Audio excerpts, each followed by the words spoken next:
Promises kept, with President Trump taking immediate action on his top campaign focus, fighting illegal immigration. From coast to coast, ICE agents going city to city, sometimes door to door, tracking down the nearly 1.5 million undocumented set for deportation. And as ICE closes in on migrants, once vibrant Chicago neighborhoods are now turning into ghost towns. And tonight we are taking you to a neighborhood that has gone silent.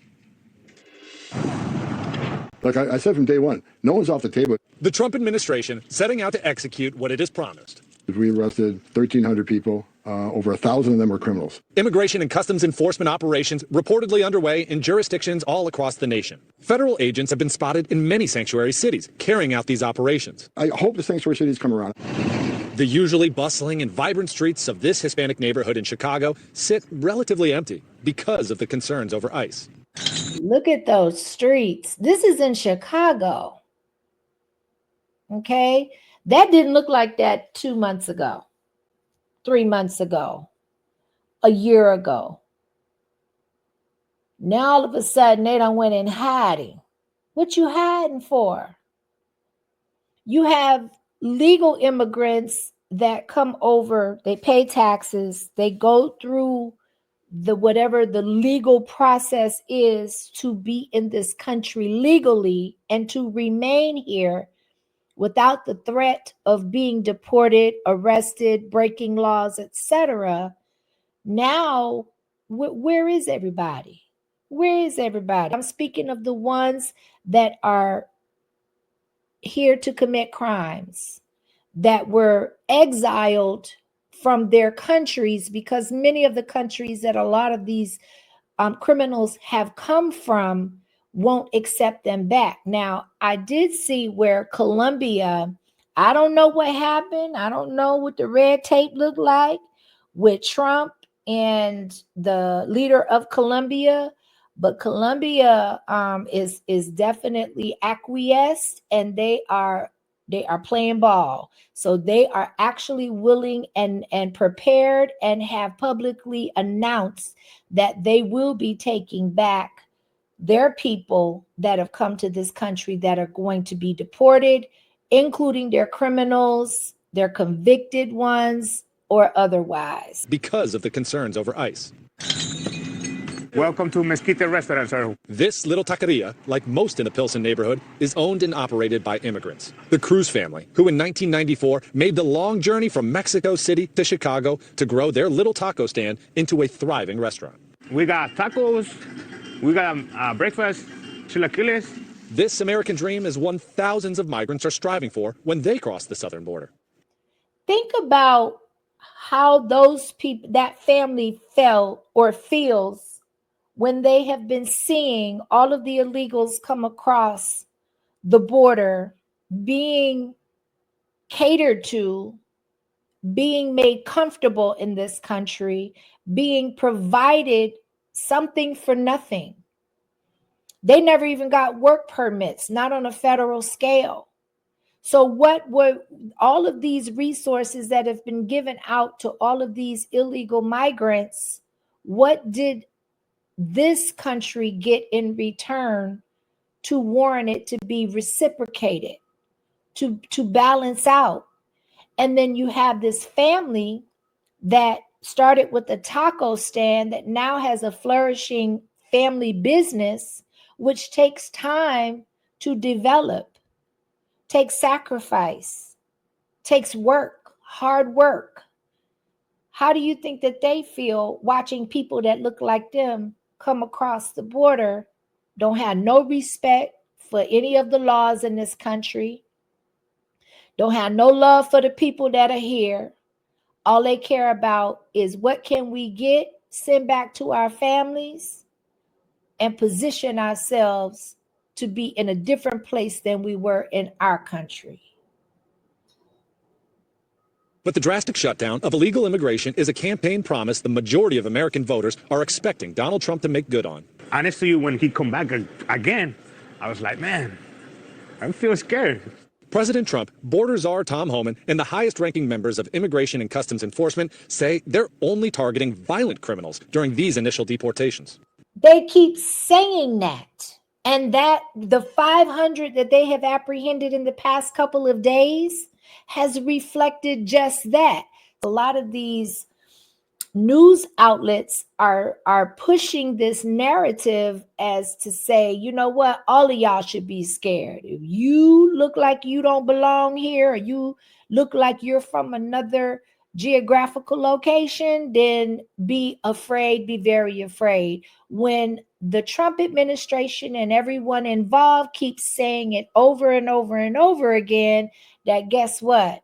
We are focusing on the disruptors. We are focusing on the criminals. We are focusing on those that are coming over here and wreaking havoc and have nothing good to add to this country and have no good intentions for this country.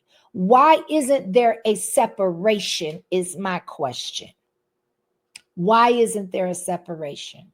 News Nation has seen what these operations look like. I rode along and conducted early morning raids with ICE agents when they arrested men from Iraq and Belize, convicted criminals who spent prison time for robbery and gun charges. I'm not a criminal. I'm a good guy. I pay my taxes. I do everything right. You know what's going to happen to me? They're going to grab me too. You know, they're not going to check right now. We've seen examples of resistance throughout Hispanic neighborhoods, including these signs instructing immigrant men and women to push back and block federal agents from entering their homes. He keeps reiterating that he is in fear or that he's scared that he is going to be affected by this deportation sweep that's going on currently.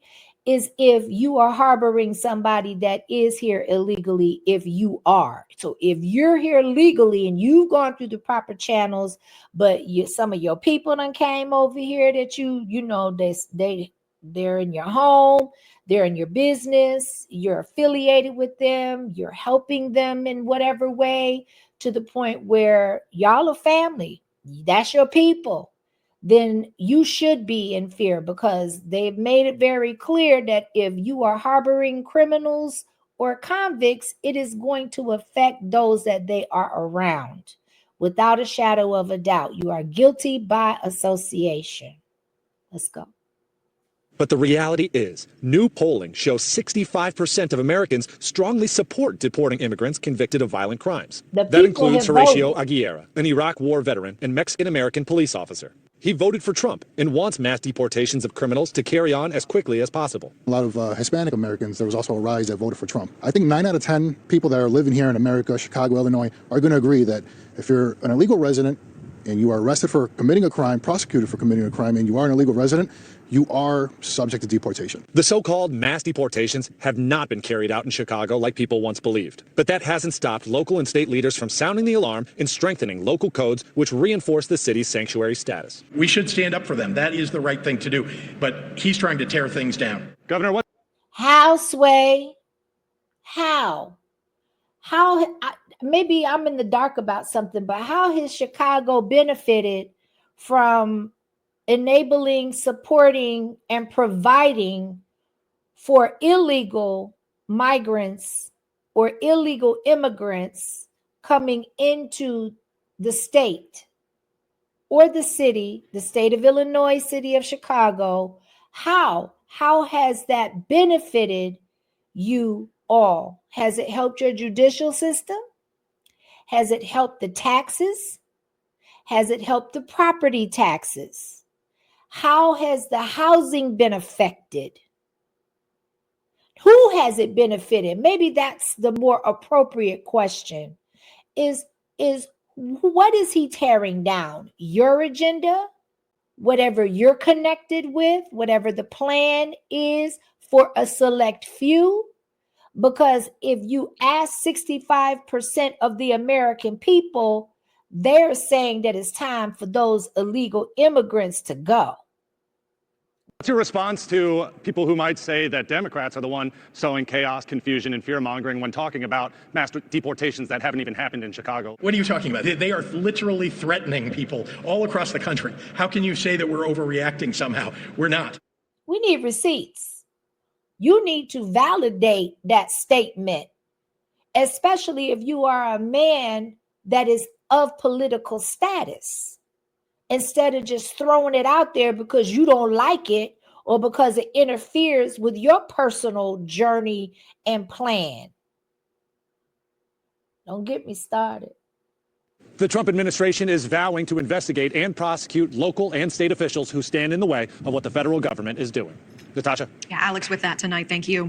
What other country have you ever heard of the citizens or the state heads of a state going against the federal government against the best interests of the American people? What other country has to be convinced that this is not good collectively for anybody? Unless there's some behind the scenes bullshit going on. Which that to me is the only thing that makes sense and rings true. The only thing that makes sense and rings true is that you are personally threatened, or your bottom line is personally threatened in some way, fashion, or form, to the point where you can throw out statements on the airwaves such as that in a forum and not show any receipts, not justify it, not give any examples, none of that. But that's what a lot of the politicians do, in my opinion. It's a frigid 5 degrees in the pre-dawn hours just outside of Boston, where this team of elite ICE officers is briefing on their targets for the day. We're going to be targeting some extremely violent offenders today. Within moments, the officers are on the move. So this is in Boston, okay? There are all of the sanctuary cities, particularly the major ones, are being highlighted in the news outlets. If you are in a sanctuary city, there are ICE agents in that sanctuary city searching, looking, and investigating and picking out the criminals that pose a direct threat, whether it's through convictions, through where they came from, and they've had convictions in their homeland before they got here, whether they've been caught or not. Once their presence has been identified, once it's been located, they coming to get you. That's what they want you to know. Now, if that invokes fear and you're a law-abiding citizen and you've gone through the proper channels to be here, to where all your documentation is you can pull it out and show it at a moment's notice, then what are you concerned about? I hope everybody has a great rest of your day. I appreciate you. Much love.